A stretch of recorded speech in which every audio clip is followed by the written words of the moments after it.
आज आजमगढ़ से कई राज्यों में करीब 34,000 करोड़ रुपए के प्रोजेक्ट, उसका लोकार्पण और शिलान्यास हुआ है।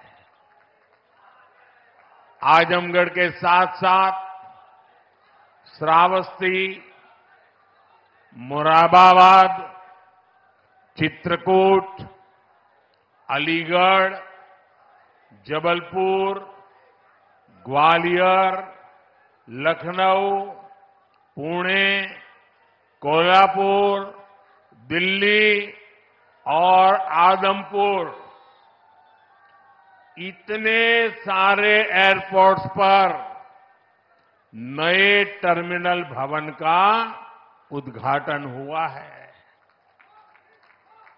और इन टर्मिनल्स के लिए कितनी तेजी से काम हुआ है, इसका एक उदाहरण ग्वालियर का विजया राजे सिंधिया एयरपोर्ट भी है। ये एयरपोर्ट सिर्फ 16 महीने की अवधि में बनकर तैयार हो गया है।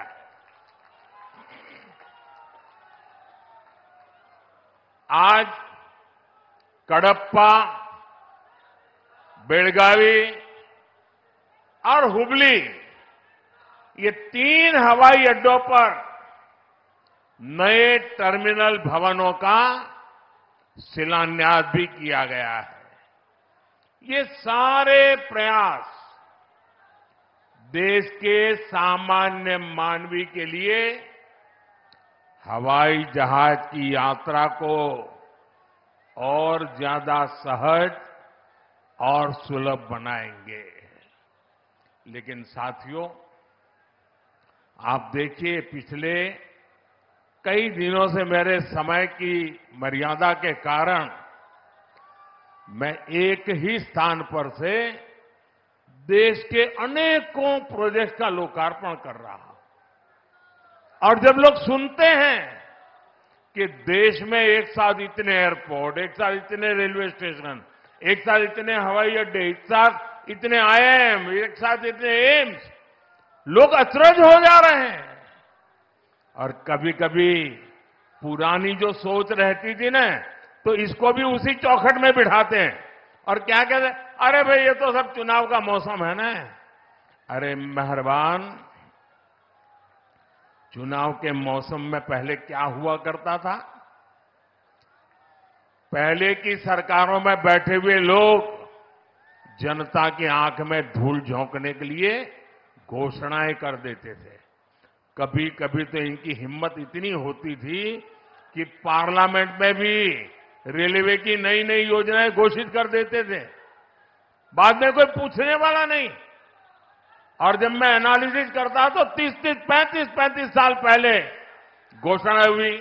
कभी चुनाव के पहले पत्थर गाड़ देते थे आकर के, फिर खो जाते थे, पत्थर भी खो जाते थे, नेता भी खो जाते थे। यानी सिर्फ घोषणाएं होना।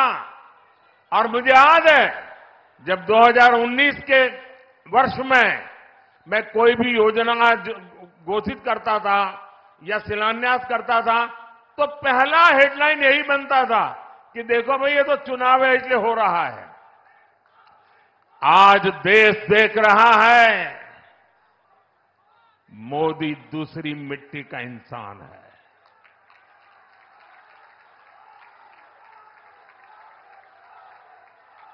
उन्नीस में भी जो हमने शिलान्यास किए, वो चुनाव के लिए नहीं किए थे।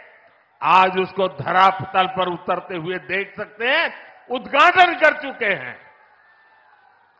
और आज 24 में भी कोई मेहरबानी करके इसको चुनाव के चश्मों से न देखें।